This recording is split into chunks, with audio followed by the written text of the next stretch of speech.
ಧರ್ಮವನ್ನು ನೀನು ಕಾಯ್ದರೆ ಧರ್ಮವು ನಿನ್ನ ಕಾಯುವುದು. ಅಧರ್ಮಿಯಾದರೆ ಅಧರ್ಮವೇ ನಿನ್ನನ್ನು ನಾಶಪಡಿಸುವುದು. ಪ್ರಿಯ ಆಧ್ಯಾತ್ಮಿಕ ಶ್ರೋತೃಗಳೇ, ವೀಕ್ಷಕ ಮಹಾಪ್ರಭುಗಳೇ, ಭಗವದ್ಗೀತೆಯನ್ನ ಪ್ರಾರಂಭಿಸೋಣ. ನಾವು ನಿನ್ನೆಯ ಸಂಚಿಕೆಯಲ್ಲಿ 16ನೇ ಶ್ಲೋಕವನ್ನು ನಾವು ಕೇಳಿದ್ವಿ. 16ನೇ ಶ್ಲೋಕದಲ್ಲಿ ಭಗವಂತನು ಏನು ಹೇಳಿ, ಅಸ್ತಿತ್ವದಲ್ಲಿಲ್ಲದಿರುವುದು, ಐಹಿಕ ದೇಹ ಉಳಿಯುವುದಿಲ್ಲ ಮತ್ತು ನಿರಂತರವಾದದ್ದು ಆತ್ಮ, ಬದಲಾವಣೆ ಹೊಂದುವುದಿಲ್ಲ ಅಂತ ಭಗವಂತನು ಹೇಳ್ತಾ ಹೋಗ್ತಾ ಇದ್ದಾನೆ. ಅಜ್ಞಾನದ ಪ್ರಭಾವದಿಂದ ದಿಗ್ಭ್ರಮೆಯಾದ ಎಲ್ಲ ಜೀವಿಗಳಿಗೆ ಭಗವಂತನ ಮಾರ್ಗದರ್ಶನದ ಪ್ರಾರಂಭ ಇದೆ. ಅಜ್ಞಾನವನ್ನು ಹೋಗಲಾಡಿಸಬೇಕಾದರೆ ಪೂಜಿಸುವವನು ಮತ್ತು ಪೂಜನೀಯನಾದವನು ಇವರ ನಿರಂತರ ಸಂಬಂಧವನ್ನು ಮತ್ತೆ ಸ್ಥಾಪಿಸಬೇಕು. ಇದರ ಪರಿಣಾಮವಾಗಿ ವಿಭಿನ್ನಾಂಶಗಳಷ್ಟೇ ಆದ ಜೀವಿಗಳು ಮತ್ತು ದೈವೋತ್ತಮ ಪರಮ ಪುರುಷನ ನಡುವಿನ ವ್ಯತ್ಯಾಸದ ಅರಿವು ಖಚಿತವಾಗಬೇಕು. ಮನುಷ್ಯನು ತನ್ನನ್ನು ಕೂಲಂಕುಷವಾಗಿ ಅಧ್ಯಯನ ಮಾಡಿಕೊಂಡರೆ ಪರಾತ್ಪರನ ಸ್ವರೂಪವನ್ನು ತಿಳಿದುಕೊಳ್ಳಬಹುದು ಅಂತ ಹೇಳ್ತಾ ಇದ್ದಾರೆ. ಶ್ಲೋಕ ಮುಂದಿನ ಶ್ಲೋಕ 17. ಅವಿನಾಶಿತು ತದ್ ವಿದ್ಯೇನ ಸರ್ವಮಿದಂ ತತಂ ವಿನಾಶಮವ್ಯಸ್ಯಾಸ್ಯ ನ ಕಶ್ಚಿತ್ ಕರ್ತುಮರ್ಹತಿ. ಅವಿನಾಶಿತು ತದ್ವಿದ್ಯೇನ ಸರ್ವಮಿದಂ ತತಂ ವಿನಾಶಮವ್ಯಸ್ಯಾಸ್ಯ ನ ಕಶ್ಚಿತ್ ಕರ್ತುಮರ್ಹತಿ.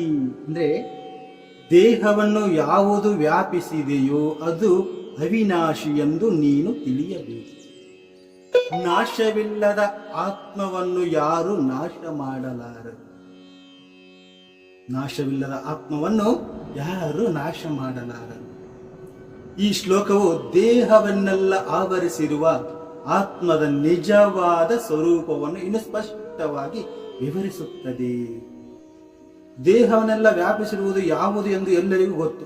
ಇದು ಪ್ರಜ್ಞೆ. ಭಾಗಶಃ ಅಥವಾ ಪೂರ್ಣವಾಗಿ ದೇಹವು ಅನುಭವಿಸುವ ನೋವು ಮತ್ತು ಸುಖಗಳ ಪ್ರಜ್ಞೆ ಪ್ರತಿಯೊಬ್ಬರಿಗೂ ಇರುತ್ತದೆ. ಪ್ರಜ್ಞೆಯು ಆವರಿಸಿರುವುದು ಆಯಾ ಮನುಷ್ಯನ ದೇಹದಲ್ಲಿ ಮಾತ್ರ. ಆತ್ಮದ ಬಗ್ಗೆ ಭಗವಂತ ವಿವರಣೆ ಕೊಡ್ತಾನೆ ಭಾಗವತದಲ್ಲಿ ಅಂತೇಳಿ.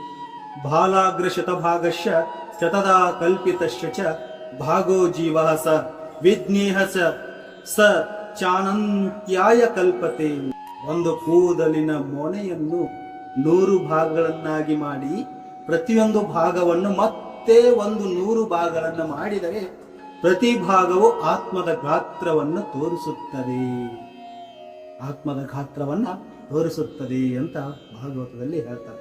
ಅಂದ್ರೆ ಆತ್ಮ ಅನ್ನೋದು ಹೇಗಿದೆ ಅಂತ ಮುಂದೆ ಬರ್ತಾ ಶ್ಲೋಕಗಳಲ್ಲಿ ನೋಡೋಣ. ಮುಂದಿನ ಶ್ಲೋಕಗಳಲ್ಲಿ ನಾವು ನೋಡೋಣ.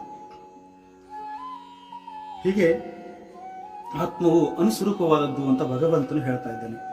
ಶ್ಲೋಕ 18ನೇ ಶ್ಲೋಕದಲ್ಲಿ ಏನ್ ಹೇಳ್ತಾರೆ?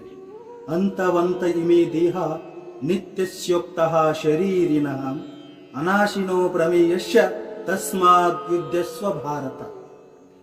ಅಂತವಂತ ಇಮೇ ದೇಹ ನಿತ್ಯಸ್ಯೋಕ್ತಃ ಶರೀರಿನಃ ಅನಾಶಿನೋ ಪ್ರಮೇಯಶ್ಚ ತಸ್ಮಾದ್ ಯುದ್ಧಸ್ವ ಭಾರತ. ಅವಿನಾಶಿಯು ಅಳತೆಗೆ ಸಿಕ್ಕದಿರುವುದು, ನಿತ್ಯವೂ ಆದ ಆತ್ಮನ ಐಹಿಕ ದೇಹವು ನಾಶವಾಗಲೇಬೇಕು. ಆದ್ದರಿಂದ ಭರತ ವಂಶಜನೇ, ಅರ್ಜುನನೇ, ಯುದ್ಧ ಮಾಡು ಅಂತ ಹೇಳ್ತಾ ಇದ್ದೀನಿ ಭಗವಂತ. ಯುದ್ಧ ಮಾಡು, ನಿನ್ನ ಕರ್ತವ್ಯವನ್ನು ನೀನು ಬಿಡದೆ ಯುದ್ಧವನ್ನ ಮಾಡು, ಹೋರಾಡು ಅಂತ ಭಗವಂತನು ಅರ್ಜುನನನ್ನ ಪ್ರಚೋದಿಸುತ್ತಾರೆ. ಐಹಿಕ ದೇಹವು ನಾಶವು ಸ್ವಭಾವ ಸಿದ್ಧವಾದದ್ದು. ಅದು ಕೂಡಲೇ ನಾಶವಾಗಬಹುದು ಅಥವಾ 100 ವರ್ಷಗಳ ನಂತರ ನಶಿಸಬಹುದು. ಯಾವಾಗ ನಾಶವಾಗುತ್ತದೆ ಎನ್ನುವುದಷ್ಟೇ ಪ್ರಶ್ನೆ. ಅದನ್ನು ಅನಿಶ್ಚಿತ ಕಾಲದವರೆಗೆ ಉಳಿಸಿಕೊಳ್ಳಲು ಸಾಧ್ಯತೆಯೇ ಇಲ್ಲ. ಆದರೆ ಆತ್ಮನು ಎಷ್ಟು ಸೂಕ್ಷ್ಮ ಎಂದರೆ ಶತ್ರು ಅದನ್ನು ಕೊಲ್ಲುವುದಿರಲಿ, ಅವನಿಗೆ ಅದು ಕಾಣುವುದೂ ಇಲ್ಲ. ಹಿಂದಿನ ಶ್ಲೋಕದಲ್ಲಿ ಹೇಳಿದಂತೆ ಅದು ಎಷ್ಟು ಚಿಕ್ಕದು ಎಂದರೆ ಅದರ ಗಾತ್ರವನ್ನು ಅಳೆಯುವುದು ಹೇಗೆ ಎಂದೇ ಯಾರಿಗೂ ಅಳೆಯುವುದಿಲ್ಲ. ಅದಕ್ಕೆ ಹೇಳ್ತಾನೆ, ಒಂದು ಕೂದಲು ಈಗ ಹೇಳ್ತಾ ಇದ್ದೇನೆ, ಒಂದು ಕೂದಲಿನ ಮೊಳೆಯನ್ನು 100 ಭಾಗಗಳನ್ನಾಗಿ ಮಾಡಿ ಪ್ರತಿಯೊಂದು ಭಾಗವನ್ನು ಮತ್ತೆ ಒಂದು 100 ಭಾಗಗಳನ್ನಾಗಿ ಮಾಡಿದ್ರೆ ಪ್ರತಿ ಭಾಗವು ಆತ್ಮದ ಗಾತ್ರವನ್ನು ತೋರಿಸುತ್ತದೆ. ಅಷ್ಟು ಸೂಕ್ಷ್ಮವಾಗಿ ಆತ್ಮ ಅಂತ ಭಗವಂತನ ಹೇಳ್ತಾನೆ. ಮುಂದಿನ ಶ್ಲೋಕಗಳಲ್ಲಿ ಭಗವಂತನ ಆತ್ಮದ ವಿವರಣೆಗಳನ್ನ ಹೇಳ್ತಾ ಹೋಗ್ತಾನೆ. ಪ್ರಿಯ ಆಧ್ಯಾತ್ಮಿಕ ಬಂಧುಗಳೇ, ಇವತ್ತಿಗೆ ಈ ಶ್ಲೋಕವನ್ನ ಮುಗಿಸೋಣ. ಮತ್ತೆ ನಾಳಿನ ಸಂಚಿಕೆಯಲ್ಲಿ ಮುಂದಿನ ಶ್ಲೋಕಗಳನ್ನ ವಿವರಣಾತ್ಮಕವಾಗಿ ತಿಳಿದುಕೊಳ್ಳೋಣ ಅಂತ ಹೇಳ್ತಾ, ನಮ್ಮ ಈ ವಿಡಿಯೋ ನಿಮಗೆ ಇಷ್ಟ ಆಗಿದ್ರೆ ಈ ನಮ್ಮ ಚಾನೆಲ್ನ ಸಬ್ಸ್ಕ್ರೈಬ್ ಮಾಡಿ, ಲೈಕ್ ಮಾಡಿ, ಶೇರ್ ಮಾಡಿ, ಕಮೆಂಟ್ ಮಾಡಿ, ಹಾಗೂ ನಿಮ್ಮ ಅಭಿಪ್ರಾಯಗಳನ್ನ ನಮಗೆ ತಿಳಿಸಿ ಅಂತ ಹೇಳ್ತಾ ಇವತ್ತಿನ ಸಂಚಿಕೆಯನ್ನ ಮುಗಿಸೋಣ. ನಮಸ್ಕಾರ.